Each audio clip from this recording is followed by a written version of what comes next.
말씀은 디모데후서 4장 2절입니다. 너는 말씀을 전파하라. 때를 얻든지 못 얻든지 항상 힘쓰라. 범사에 오래 참음과 가르침으로 경책하며 경계하며 권하라.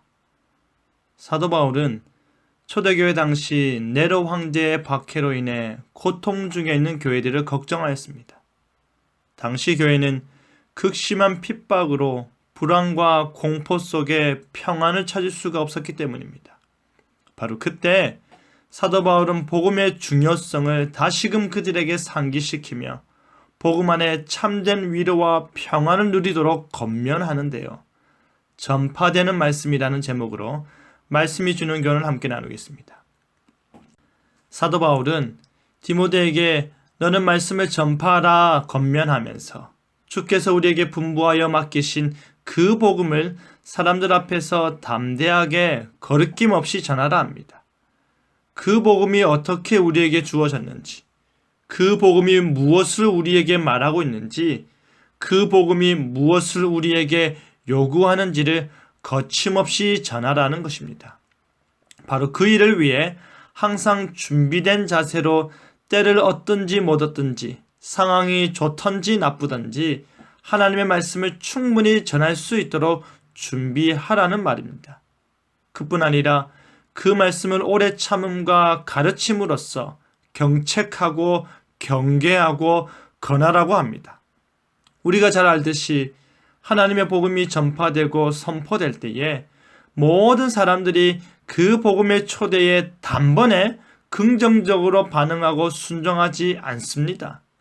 어떤 사람은 적지 않은 말로 복음을 전할 수 있다면 어떤 사람은 수년간 기도하고 방문하고 권면하더라도 그 마음을 열지 못할 때도 있습니다. 그렇기 때문에 말씀은 오래 참음이 필수적인 것이지요. 그리고 눈높이에 맞춰서 가르쳐야 합니다. 복음이 담고 있는 그리스도의 오심과 죽으심과 부활하심과 다시 오심을 그들이 이해할 수 있도록 차분하게 설명해야 하는 것입니다.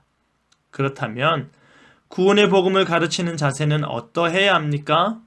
경책하며 경계하며 권하라 합니다. 이 말은 복음을 가르치면서 우리의 본질적인 문제인 죄에 대해서 질책할 것은 질책하고 그들을 질책하는 가운데 다시금 그 일을 반복하지 않도록 주의를 줄 것은 주의를 주고 동시에 위로와 용기의 말을 전하라는 것입니다. 왜 그러해야 합니까? 우리가 아무리 말씀을 가르치고 복음을 전하는 일이 옳고 바르다 하더라도 그 전달하는 행위는 바로 사랑이어야 하기 때문입니다. 천사의 말을 한다 하더라도 사랑이 없다면 울리는 꽹과리에 불과한 것이지요. 성경은 사랑의 하나님께서 그의 백성들을 향한 그의 농도 짙은 사랑을 담은 책입니다.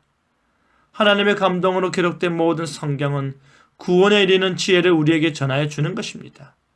그리스도 예수 안에 있는 믿음으로 말미암아 우리로 성경을 알고 성경을 배우게 하는 것입니다. 그렇기 때문에 교훈과 책망과 바르게 함과 의로 교육하기에 유익한 것이지요. 하나님의 말씀 자체가 우리를 모든 삶 가운데 올바르게 교육하고 훈련시키기 때문입니다. 하나님의 말씀 자체가 그리스도 안에 있는 복음의 진리와 그 교훈을 우리에게 알려주고 여전히 남아있는 옛 본성과 습관들을 꾸짖어 바르고 온전케 하기 때문입니다. 사랑하는 성도 여러분, 사도 바울이 디모데에게 말하듯이 하나님께서는 오늘도 우리에게 말씀하고 계십니다.